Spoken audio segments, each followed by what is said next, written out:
I'm Jules Selander, I'm Jordan Selander. and we did No Grave for the Dead. How did you guys get into filmmaking?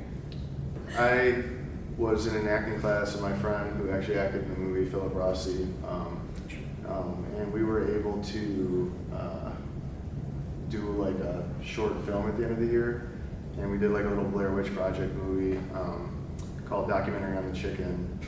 And in the first scene, they're doing a documentary on a chicken, and then a werewolf comes and eats the chickens. And for the rest of the movie, we're following the werewolf, and it has nothing to do with the chickens. And I like kind of fell in love with the process then, and been plugging away ever since. You joined the high school film club and all yeah, that. yeah, and he has been hooked ever since. Myself, I grew up. I was in a professional dance company, so I was always like a performer. And then he saw, hey, you could totally act in a movie. And so once I retired from dance, he's like, come be in my movies. And so now we're just hitting the ground running because I hung my shoes up when I turned 30. So what made you decide to become filmmakers then? I don't know, I always liked watching movies, and like I kind of think when you're a kid and you're like playing like, you know, whatever you're playing, Ghostbusters on the playground, Batman, Jaws, whatever movie you saw, okay, we're playing this game now to, you know, like you're kind of performing and don't realize it yet as a kid. Like, and then a lot of people that goes away for them as they get older and they grow out of it. And just me and my friends never really did. We had like a serial going in 5th grade. Like, what's happening in today's episode, we would just act it out on the playground. For me, you know, as a filmmaker, I obviously got more inspired dating a writer filmmaker, and you know, I just kind of was like, let me help you do this, you know. And then if I can be a part of it too, like I love performing, and it's like now that I don't dance anymore, this is my outlet. Cutthroat producer. And you need one of them. That's why these movies are getting finished. It's hard. I'm like, it's like after we did this, I was like, damn, I didn't realize how hard producing is. And then with our next film we just shot, I was like, I had to be on top of it, and it's like you gotta keep so many things, your ducks in a row, and it's multitasking to the nth degree. How long did it take to shoot this one? 3 days. 3 days. Was it 3? Yes, we were trying to do it in 4, and then we were like, we're gonna have to do it in 3. We again flew out his best friend from LA, Philip. Yeah, Philip, and so he pretty much we were like, how can we shoot this in the shortest amount of time to utilize his time to the best advantage? And it was, we had to shoot 2 days in the hotel and 1 day out in the field. Yep. Yeah, and then So 3 nighs. Well, no, it was 4 days because then 4 days, but then, 3 nights. Yeah. So because we had to shoot, we got there in the morning, we shot on yeah, road you're right, actually. hitchhiking. So 3.5. Technically. Let's go with 3.5. What made you decide to go with no dialogue? So this was actually supposed to be a music video initially. When it was the ghost dancing at the end was just going to be it, and we were going to like see little flashes of her life, like very quick, you know, in a 2-minute, 5-minute video or whatever for a band. And a lot of the bands were, you know, great idea, but not for us. Like, it's pretty dark film. Yeah. And so we're like, okay. So then, you know, we were talking about upgrading the camera, and I was like, well, let's rent a camera, shoot a short film. And it was during the pandemic, and they would only let you rent it, like the shortest amount of time you could rent it was for a full week. Really? Like because you had to of have shipping. like a minimum. They didn't, like, you know, shipping was so expensive at that point, and everything was happening. They were like, you can't rent for 2 days. You can't rent for, you can keep it for a week though, and we'll be willing to send this all to you. And we're like, oh, should we make it like a 20-minute movie then? Like, take advantage. like, you know, we have it for a week. Like, so we then went back and then we ended up having a lot of fun orchestrating like the whole plot leading up to the music video portion. If anything now, like that's our favorite part, and then the dance is kind of like the coda. Also, we had a skeleton crew, and so we were like, if we don't have any sound, the better. Like, That's one less guy we got. But it was also a great challenge because we were like, can we hold an audience's attention for 18 minutes, you know, with no dialogue? Can we do it? And I was like, we can do it. Great challenge. Yeah, right? It's like, haha. Was there any symbolism to the dance at the end then? Yes. Okay. So basically, like for me, so a little bit of backtracking, but basically, you know, we had a lot of like family and friends friends pass away, Yeah. and so this was sort of like a cathartic. It was like 6 funerals in Yeah, 6 in months. 1 year, or Or less no, than a, yeah, yeah, 1 less year. than a year, So like every other basically. month, basically. Yeah, and so we went pretty dark, but it was like, I don't know, it was just one of those things where we were like, let's get this out, you know?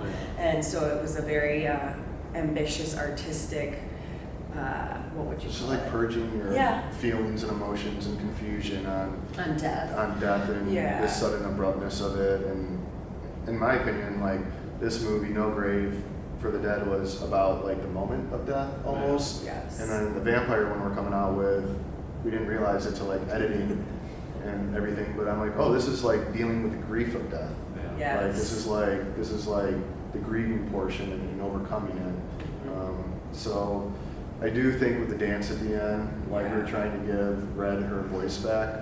Yeah, she kind of basically figures out, like, I think for us it was kind of like she is coming to terms with the fact, like, because she doesn't know what happened, her spirit is sort of left there, like, why am I, like, what's going on? And then it's sort of like she realizes what happens and sort of letting go at the end, kind of being like, oh, I have passed, I'm gonna let myself pass and move on. You know, we could have taken it like where she wants to end up like haunting something, but I thought it was kind of like a way to be like, you know, to let go, essentially, Yeah. symbolic of that. That's good. So how did you maintain your performance as a dead body in the middle of an open field? Yes, okay, so I love talking about this, but it was very cold. We shot in October, and it was in Indiana, Yeah. and it was funny because, you know, obviously I'm scantily clad, Yeah. She's wearing and nothing. my friends, you know, our buddies who were filming, and they were complaining because their socks had gotten wet while we were walking out in the field, and they're like, I'm so cold, and I'm like, me too. But again, kind of going back to like, sort of like, I mean, it's a little dark, but you know, it's like my father and best friend had passed within like a 3-week span of one another, and I just kind of went to, it was more of a positive for me, but I was like, if they could be here to feel what I'm feeling here right now, they would give anything to just have like one more day. So I kind of went into like a meditation of just like, you know what, you're still here to experience what they can't, so like enjoy it and try to just like go with it. And so it was like a very deep like mental spot I had to put myself in, you know, but it came from like, you know, just wanting to also be like, make our family members proud, you know, wherever they are right now. So yeah. I like it. Yep. Yeah. I wanted to shoot in September, but she wasn't picked ready. October. I wasn't ready. I was like, give me a little bit more time. But I was like, you know what? It's gonna be 2 hours. We'll be done. We'll hop in a car, blast the heat. We'll be fine. You know? Yeah. Yeah. Early too. Yep. Like, Very trying to early in get the that morning. We twilight. woke up at like 3 a.m. to start putting my dead girl makeup on. And I was like, and then it's like, it was 6 before we knew it. We're like, we have to get out there, guys. Let's go now, you know? Yeah. And that's what we did, so, Awesome. yeah. Is there, with this one, was there anything that you wish you had done differently? We came up with the idea where she couldn't see herself laying there, and I would have done that a little more clearly. Yes. Had I known that's what we were going to do. Because the problem was she would cross where the dead body would be on screen during the full dance. I would have just had the body there on the one side and kept cutting back to the wide shot, but because we couldn't put like a super mark there. Yes, like, we didn't we have didn't have it. Like, Yeah. could have grabbed a branch or something, I guess. And then but- our buddies were like, okay, guys, that's a wrap. And I know how he edits, so I was like, no. I was like, babe, we gotta stay out here, and you gotta just get some close-ups. That's where we got all the spinning shots, Yes. the shots of her laying. Yeah, 'cause it wasn't gonna I think work we got a out. couple of close-ups of you. We got the the whole thing that made it happen is the shot where she's looking down at the camera and like she like touches her like face and cheek. We had no idea how this was gonna And then we had a shot kind of like I just randomly got kind of I think inspired by Henry Portrait of a Serial Killer. Yeah. Kind of looking down on her, Yeah. and I was like, wait, if I put this here and this here, it looks like she's looking at herself. Yeah.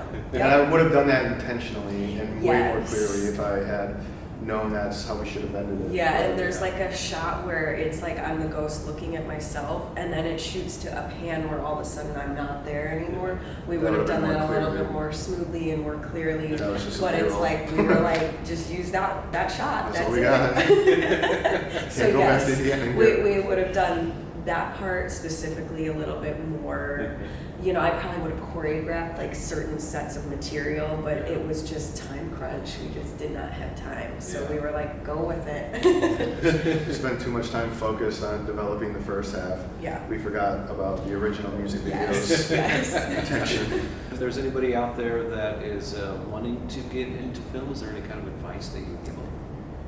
I would just say, this is weird advice. I love listening to directors' commentaries. Yes. And I truly think, I'm like you could just sit down with the director and let them talk for 2 hours or an hour and a half, 90 minutes about their movie.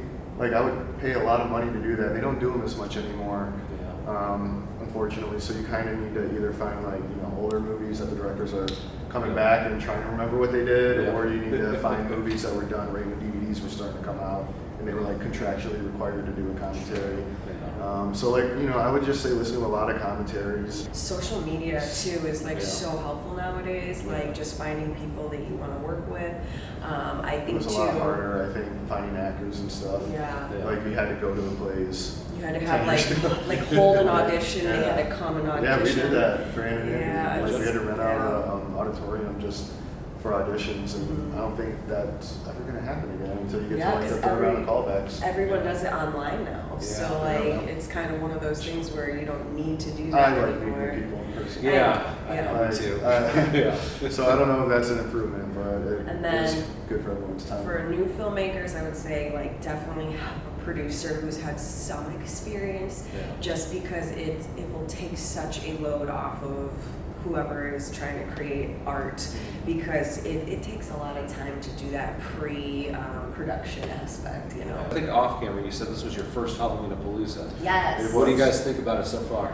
I love it. Halloween-a-Palooza is I'm awesome. impressed. Cool. Yeah, I was Everyone like, should come. Yeah, it's like it's much bigger than I thought. I didn't know what to expect at I all. keep hearing that. Yes, Yeah. we walked in and I went, whoa. Yeah. All the guests are great. Yeah, I'm like, I was looking at the past guests, and I wish I had come in previous years. And, Yeah. and so Jason many- and Mike did such a Everyone great job. everyone's doing great. Yeah. So it's just been a phenomenal time, and everyone should come out here Yes. either next year or Whenever they can. The following year. Like, you know, and there's like a beautiful actual real theater to watch like all the people's filmmakers should come films. because Yeah. the theater has good It's sound. beautiful.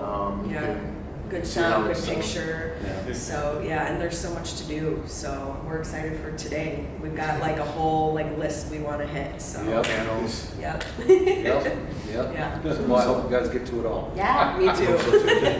Thanks for stopping in. Yeah. And, say your guy's name again if you can, and where to find you. Yes. Jules and Jordan, and we're at No Gray Films on Instagram. So Thank you. Thank you. Awesome. Thank you guys. Yeah, of course. That was awesome. Thank you.